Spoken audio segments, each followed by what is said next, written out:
நாங்கள் வாக்கெடுப்பில் கலந்து கொள்வோமாக இருந்தால் விசேடமாக இங்கு இருக்கின்ற தமிழ் கட்சிகள் தாங்களால் கட்டப்பட்டிருக்கின்ற அந்த கனவு அந்த ஆட்சிக்கு உதவியாக இருப்போம். இன்றைக்கு மத்திய அரசாங்கத்தினுடைய நிதி மூலங்களே இவைகளுடைய தலைவிதியை தீர்மானிக்கப் போகின்றது.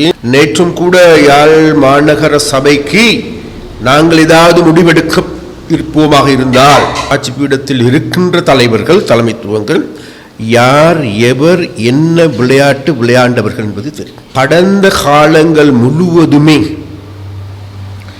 தமிழ் தேசிய பரப்பில் இருந்து ஓரங்கட்டப்பட்ட அல்லது தமிழ் துரோகிகள் என்று கூறப்பட்ட ராஜபக்சவினுடைய காலை நக்கி பிழைக்கின்றவர் என்று கூறப்பட்ட போலி தேசிய வாதம் பேசிய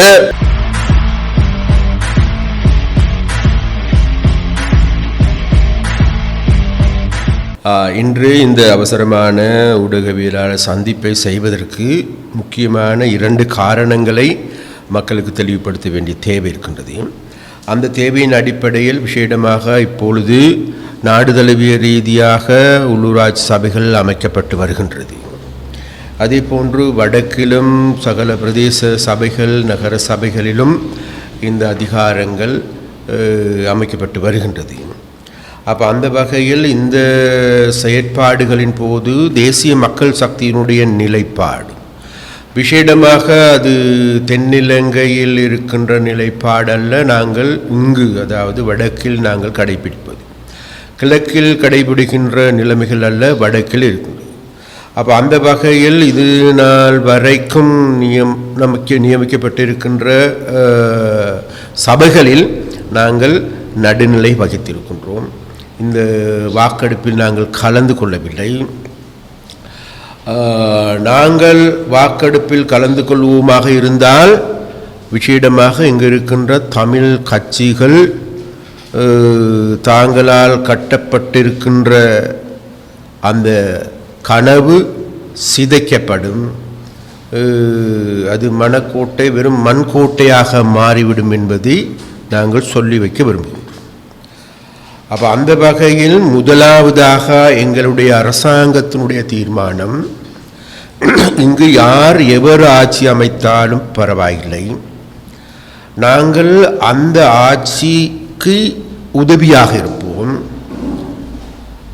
அந்த உதவி செய்வதனுடைய நோக்கம் வேறெதுமல்ல, எங்களுக்கு தேவை இருக்கின்றது அந்தந்த பிரதேசங்களில் இருக்கின்ற உள்ளூராட்சி சபைகளுக்கு உட்பட்டிருக்கின்ற மக்களுக்கு உதவி செய்ய வேண்டும், மக்களுடைய வாழ்க்கையை மேம்படுத்த வேண்டும்.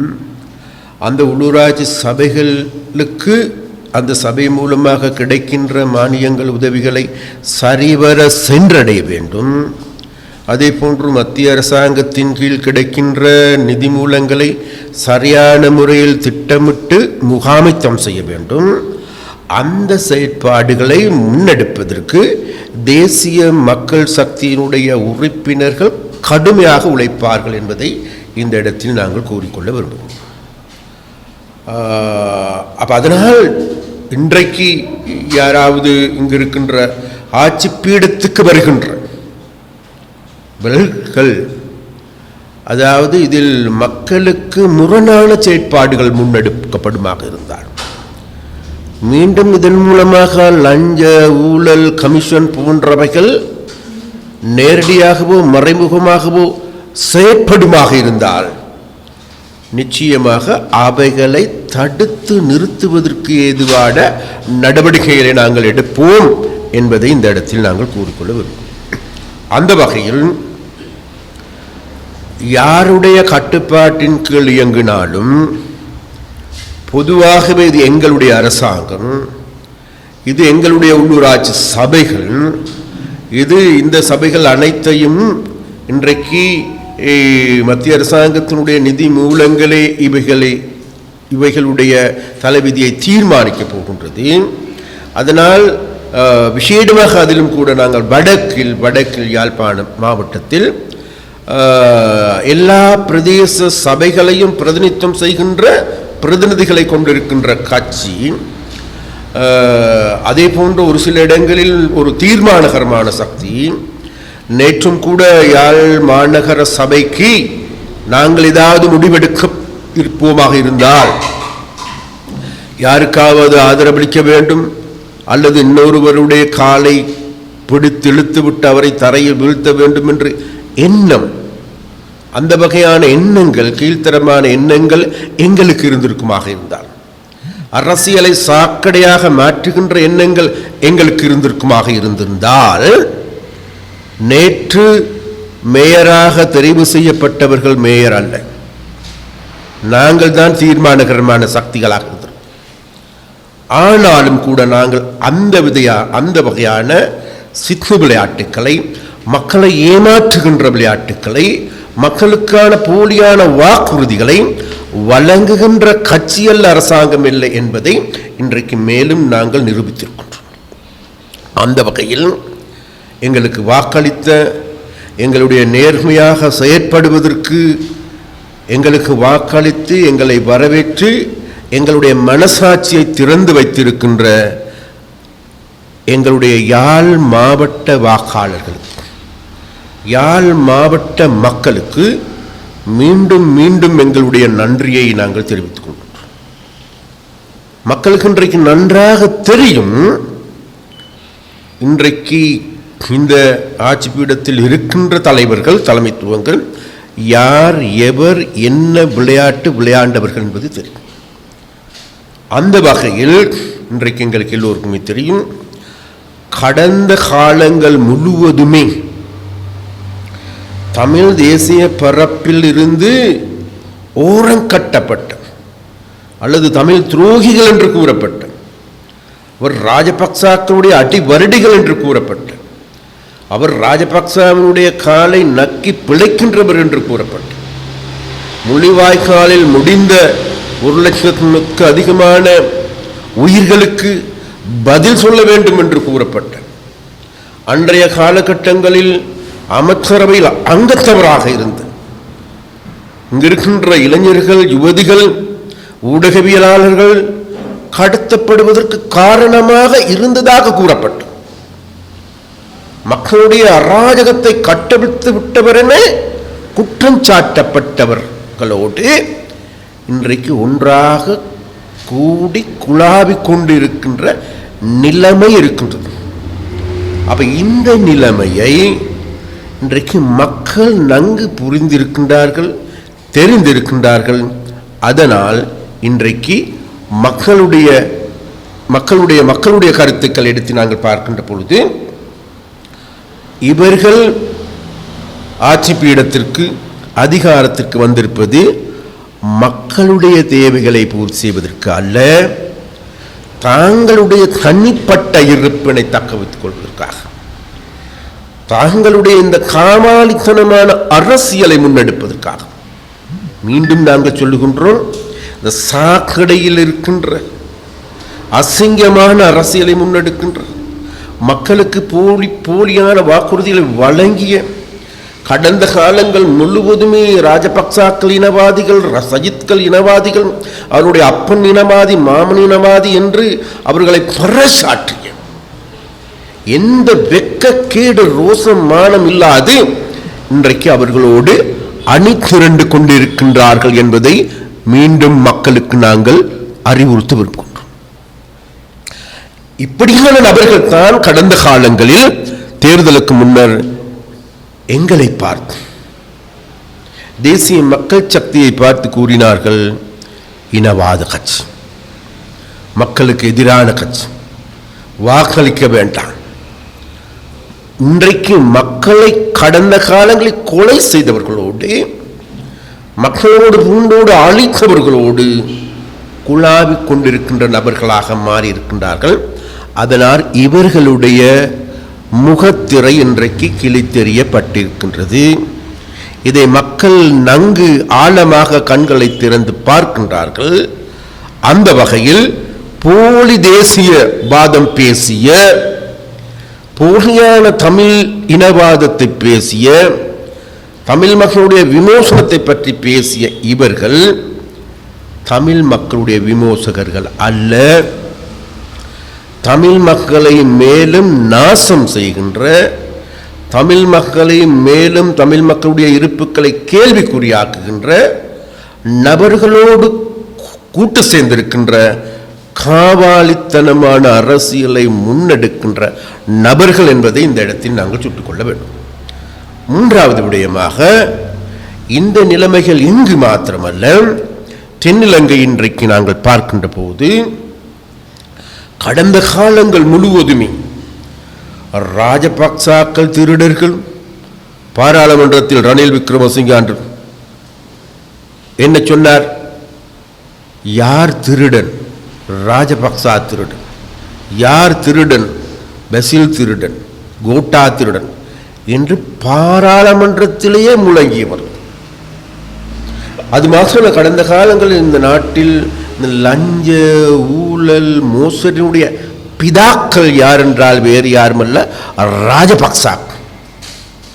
அலிபாபாவும் 40 திருடர்கள் என்கின்ற நாமக்கை சூட்டியவர்கள் கூட வேறு யாருமல்ல, இந்த சஜித் அணியை சார்ந்தவர்கள் தான். கடந்த காலங்களில் இந்த ரணில் விக்ரமசிங்கே என்பவர் நரியன் நரியன் என்று கூறியவர் வேறு யாருமல்ல, தலத்தா அத்து கூறலாம். இந்த ராஜபக்சாக்கள் மாத்திரமல்ல, ரணில் விக்ரமசிங்கே என்பவர் தமிழின துரோகி, தமிழ் மக்களுக்கு துரோகமாக செயல்பட்டவர், தமிழர்களுடைய இருப்பை சீர்குலைத்தவர், தமிழ் கட்சிகளை துண்டு துண்டாக சிதைத்தவர், புலிகள் அமைப்பை சிதைத்தவர், கருணாவை பிரித்தவர் என்ற குற்றச்சாட்டுக்கள் எல்லாவற்றையும் முன்வைத்த இவர்கள் இன்றைக்கு இந்த அந்த ஒலிம்பில் கோட்சூட்டணிகின்ற, யாழ்ப்பாணத்தில் வேட்டி கட்டுகின்ற ஜனாதிபதி சட்டத்தரணி என்று கூறப்படுகின்ற நபர்களுக்கு இந்த வகையில் பார்க்கின்ற பொழுது உங்களுக்கு வெக்கமில்லை ஐயா? இந்த சூடு சுரண் என்று சொல்லுவாங்க தானே. அப்ப இன்றைக்கு நாடு தழுவிய ரீதியாகவும் இந்த கேடுகட்ட அரசியலை நோக்கி பிரவேசித்திருக்கிறார். கடந்த காலங்களில் இந்த அனைவருமே சாக்கடையில் இருந்தவர்கள் என்று கூறிக்கொண்டவர்கள் ரணிலுக்கு எதிராக ராஜபக்சாக்கள், ராஜபக்சாக்களுக்கு எதிராக ரணில்கள், அதே போன்ற சஜித் எடுத்துக்கொண்டு நான் தான் மிக பரிசுத்தமானவன், சுத்தமான அரசியலை செய்கின்றேன் என்ற கையில் ரத்தம் படியாத கரங்கள் என்று கூறியவர் இன்றைக்கு ஒவ்வொரு சபைகளையும் தேடி பார்க்கின்ற போது தெரிகின்றது, அந்த கடந்த காலத்தில் கள்ளர்கள், மோசடிக்காரர்கள், லஞ்ச ஊழலில் மோசடியில் ஈடுபட்டவர்கள், கடந்த காலங்களில் அந்தந்த பிரதேச சபைகளில் கான்கிரீட் போடுகின்ற பொழுது அதையும் திருடியவர்கள், தார் போடுகின்ற பொழுது அதையும் திருடியவர்கள், கன்றக்கா அல்லது அதாவது கழிவகற்றலுக்காக டெண்டர் கால் பண்ணுகின்ற போது அதிலையும் கூட அந்த கழிவையும் அகற்றி சாப்பிட்டவர்கள் யார் என்றால் வேறு யாரும் இல்லை, இந்த ராஜபக்சாக்கள். இந்த திருடர்களுடைய சாம்ராஜ்யத்தையே உருவாக்கியோர் யார் என்றால் வேறு யாரும் இல்லை, இந்த ராஜபக்சாக்கள் என்று கூறிய சஜித் பிரேமதாசாக்கள், என்று கூறிய ரணில் விக்ரமசிங்காக்கள், என்று கூறிய சாகர காரியவசம் போன்றவர்கள், என்று கூறிய தலத்தா அத்துக்கூர்லா போன்றவர்கள் எல்லோருமே இன்றைக்கு ஒரே குட்டையில் ஊறிய மட்டைகளாட்டம் ஒன்று சேர்ந்திருக்கின்றார்கள். எதற்காக? இவர்களுக்கு இன்றைக்கு தெரியும், மக்களுக்கு நாங்கள் சொல்லுகின்றோம், இன்றைக்கு மக்கள் நலன் சார்ந்த அரசாங்கம் ஒன்று உருவாக்கப்பட்டிருக்கிறது. மக்களுக்கு துரோகிகளாக துரோகம் இழைத்தவர்கள் இன்றைக்கு படிப்படியாக தண்டிக்கப்பட்டு வருகின்றார்கள். லஞ்ச ஊழல் மோசடியில் ஈடுபட்டவர்கள் இன்றைக்கு தண்டிக்கப்படுகின்றார்கள். அவர்கள் மீதான வழக்கு விசாரணை தொடரப்பட்டிருக்கிறது. அதனால் இன்றைக்கு படிமுறையின்படி வரிசையாக இன்றைக்கு இவர்கள் சிறைச்சாலையை நோக்கி நகர்ந்து கொண்டிருக்கின்றார்கள். அந்த நேரத்தில் அதிலிருந்து மீள்வதற்கு எல்லா கூட்டு களவாணிகளும் ஒன்று சேர்ந்து இன்றைக்கு எமது அரசாங்கத்திற்கு எதிராக மக்கள் மத்தியில் தப்பான அபிப்பிராயங்களை விதைப்பதற்கு ஏதுவான சூழலை ஏற்படுத்த முடியுமா என்று ட்ரை பண்ணுகின்றார்கள். ஆனால் இலங்கையில் வாழ்கின்ற மக்கள் என்பது, இந்த 2,20,00,000 மக்கள் என்பது கடந்த காலத்தை நோக்கி இனி பயணிக்க மாட்டார். இனியும் இந்த நாட்டில் லஞ்ச ஊழல் மோசடி அதிகார துஷ்பிரயோகம் வீண்முறையத்துக்குள்ளான நாட்டை மக்கள் உருவாக்க மாட்டார். நாடு படிப்படியாக நகர்ந்து வருகின்றது, முன்னேற்ற திசையை நோக்கி அடியெடுத்து வைத்திருக்கின்றது. இந்த நிலைமை தொடர வேண்டும் என்பதே மக்களுடைய விருப்பமாகும். அந்த வகையில் இவர்கள் என்ன கூத்தாட்டமாடினாலும் என்ன கூட்டுக்களை அமைத்தாலும் மக்கள் மத்தியில் இனியும் இவர்கள் எடுபடாதவர்கள். இவர்கள் என்ன விளையாட்டு விளையாண்டாலும் இனி வரும் காலங்களில் இந்த துரோகிகளை, இந்த கூட்டு திருடர்களை மக்கள் இனி அங்கீகரிக்க மாட்டார்கள் என்பதை மாத்திரம் இந்த இடத்தில் நாங்கள் சொல்லிக்கொள்ள விரும்புகின்றோம். அந்த வகையில் தென்னிலங்கையில் இன்றைக்கு அனைவரும் சஜித், ரணில், அதே போன்று மொட்டு கட்சியை சார்ந்தவர்கள், இந்த 3 பேரும் சேர்ந்து இன்றைக்கு அணிதிரண்டிருக்கின்றார்கள். அந்த அணிதிரள் என்பது மக்களுடைய நலன்களுக்கு அல்ல, மக்களுக்கு மோசடி செய்தவர்கள் இவர்கள். ராஜபக்சக்கள் மக்களுடைய சொத்துக்களை சூறையாடியவர்கள். ஐக்கிய தேசிய கட்சி கடந்த காலங்களில் 1100 கோடி ரூபாய் பிணை மூறி மோசடி செய்கின்ற பொழுது அதே ரணிலுடைய அரசாங்கத்தில் சஜித்தும் பிரதான அமைச்சராக இருந்தவர்கள்.